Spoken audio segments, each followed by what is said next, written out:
ao canal Coisas da África. No vídeo de hoje vamos falar da Quênia. Te peço para se inscrever no canal e deixe seu like. No século XV, o explorador português Duarte Barbosa afirmou que Mambosa é um lugar de grande tráfego e tem um bom porto, em que há sempre pequenas embarcações ancoradas de vários tipos e também grandes navios, sendo que ambos estão vinculados a partir de Sofala e outros que navegavam para a ilha de Zanzibar. A presença de Portugal durante 2 séculos foi garantido pela obtenção de bases navais pela força e por acordos de aliança com os senhores locais, que deveriam pagar impostos ou comerciar exclusivamente com os portugueses. Estes territórios tornaram-se vassalos do rei de Portugal, mas mantiveram seu grau de autonomia, mantendo o seu próprio rei. Só mais tarde é que os colonos começaram a chegar e acabaram por se misturar com os locais. As alianças com as lideranças locais permitiram, para um lado, garantir a segurança de um território, bem como a fluidez do comércio que interessava. Mas nem todas as tribos foram sempre amigáveis, como foi visto em 1589 a 1610, 1612, onde algumas rebeliões forçaram os portugueses a lutar com a ajuda de outras alianças tribais. Foi o caso da chamada tribo canibal dos Zimba, que atacou os portugueses no Malindi, mas foi derrotado no sul com a ajuda de tropas de tribos dos moceguejos. As alianças foram, no entanto, muito voláteis. Ao sul, em Mombasa, a cidade foi atacada pelos muçungualos em 1610, os mesmos que seriam aliados dos portugueses no cerco omanita de 1696. Mais tarde, em 1698 e em 1730, a costa Swahili foi definitivamente conquistada pelos portugueses e ficou sob o domínio direto dos árabes omanis, que expandiram o comércio de escravos para atender às demandas das plantações em Oma e Zanzibar. Inicialmente, esses comerciantes vieram principalmente de Oma, mas depois muitos vieram de Zanzibar, como Tipu. Ao longo dos séculos, a costa da Quênia hospedou muitos mercadores e exploradores. Entre as cidades que margeiam a costa queniana está a cidade de Malindi, permaneceu como um importante assentamento Swahili desde o século XIV e já rivalizou com Mombasa pelo domínio da região dos grandes lagos africanos. Malindi tem sido tradicionalmente uma cidade portuária imaginável para potências estrangeiras. As autoridades de Malindi também deram as boas-vindas ao explorador português Vasco da Gama em 1498. A política de Quênia foi caracterizada desde a independência em 1963 por um regime presidencialista altamente centralizado, apesar de Constituição Democrática Multipartidária ser nominalmente respeitada. Na realidade, a KANU, que significa União Nacional Africana do Quênia, foi o partido maioritário e em 1982 a Assembleia Nacional emendou a Constituição, tornando o país monopartidário. Este estado de coisas durou até 1991, quando a Assembleia revogou aquela disposição, mas nas eleições de 1992 e 1997, o presidente Daniel Arap Moi e a KANU mantiveram respectivamente as posições presidencial e de maioria no parlamento. Em 2004, Mwai Kibaki tornou-se o primeiro candidato presidencial da oposição a vencer uma eleição no país desde a independência. A sua coligação manteve-se coesa graças às promessas de reformas constitucionais e às garantias de Kibaki de que iria nomear presidentes de todos os grupos étnicos, principalmente do Quênia, para lugares importantes. A sua negligência em cumprir estas promessas depois das eleições causaram vários focos de tensão.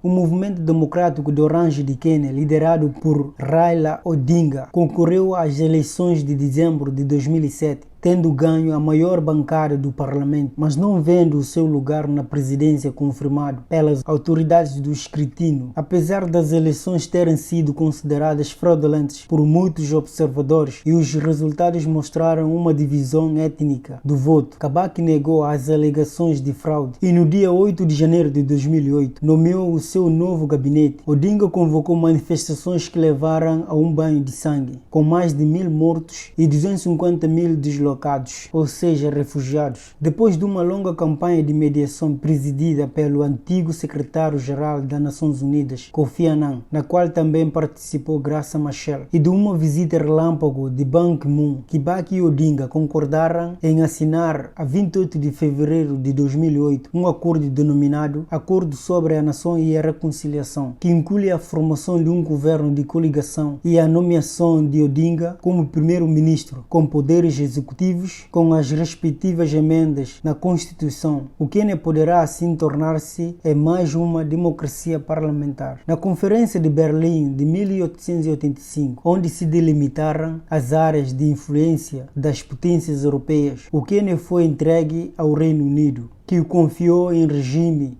de monopólio à Companhia Imperial da África Oriental Britânica. Em 1887, a companhia comercial assegurou o arrendamento da faixa costeira, cedida pelo Sultão de Zanzibar. Nas 2 décadas que precederam a Segunda Guerra Mundial, os europeus monopolizaram as melhores terras cultiváveis e teve início um confronto político entre britânicos e indianos, que se consideravam insuficientemente representados nos órgãos do governo da colônia. A Associação Central dos Kikuyu, fundada em 1921, também passou a exigir sua participação no poder. Em 1944, foi formada uma organização nacionalista, a União Africana do Quênia, KAU, que pregava a redistribuição da terra e tinha como líder Jomo Kenyatta. Em 1952, uma sociedade secreta Mau Mau levantou-se contra o domínio colonial na denominada Revolta dos Mau Mau, que deu origem a uma longa guerra que se prolongou até 1960. A KAU foi proscrita e Kenyatta, líder da rebelião, acabou por ser preso. A eleição de 1961 levou os 2 partidos africanos, a União Nacional Africana do Quênia, KANU, e a União Democrática Africana do Quênia, a aliarem-se no governo. Em dezembro de 1963, o Quênia tornou-se Estado independente e constituiu-se em república no ano seguinte, sob a presidência do carismático Kenyatta, KANU, o qual foi reeleito em 1969 e 1974. O Quênia está situado na África Oriental, tendo fronteira a leste com a Somália, a norte com a Etiópia e com o Sudão do Sul, a oeste com o Uganda, a sudoeste com a Tanzânia. A parte ocidental faz parte do sistema de depressões do Vale do Rift, que deu origem aos grandes lagos africanos. E essa zona do país é banhada por 2 dos maiores lagos, o Lago Vitória e o Lago Turkana. As falhas do Rift são rodeadas por montanhas, algumas das quais de origem vulcânica, que atingem o ponto mais alto no centro do país, no Monte Quênia, com 5.199 metros, a leste e ao sul. O relevo suaviza-se em especial junto à fronteira da Somália, onde se estende uma extensão significativa de planície. O clima do Quênia varia do tropical ao longo da costa e é temperado no interior, para árido nas regiões norte, nordeste, parte do país. A área recebe uma grande quantidade de sol mensalmente. É geralmente frio à noite e no início da manhã, no interior em altitudes mais elevadas. A época de chuva de longa duração ocorre a partir de março, abril, maio e junho. A temporada de chuva de curta duração ocorre entre outubro, novembro e dezembro. A precipitação é por vezes intensa e muitas das vezes cai na parte da tarde e à noite. A temporada permanece elevada ao longo destes meses de chuva tropical. O período mais quente é de fevereiro a março e o mais frio é de julho até meados de agosto. O Quênia tem vastas reservas de vida selvagem, incluindo o Masai Mara, onde o gnu azul e outros bovídeos participam de uma migração anual de grande escala. Os animais de caça conhecidos como Big Five, leão, leopardo, búfalo, rinoceronte e elefante podem ser encontrados no Quênia, especialmente no Parque Masai Mara. Uma população significativa de outros animais selvagens, como répteis e pássaros, podem ser encontrados nos parques nacionais e reservas de caça no país. A migração de animais anual ocorre entre junho e setembro, com milhões de animais que participam, atraindo turistas estrangeiros. 2 milhões de gnus migram por uma distância de 2.900 km